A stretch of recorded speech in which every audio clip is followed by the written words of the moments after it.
Learning English बिल्च। बिल्च का क्या मतलब होता है, एग्जाम्पल के थ्रू समझते हैं। Let's begin. मुझे कॉल आया है। I have been.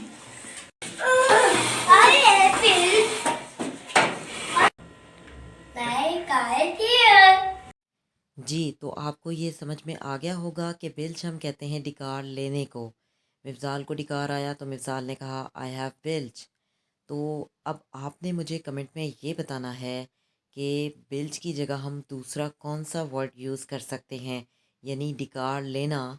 डिकार को हम इंग्लिश में बिल्च कहते हैं, इसकी जगह हम कोई और वर्ड भी यूज़ कर सकते हैं।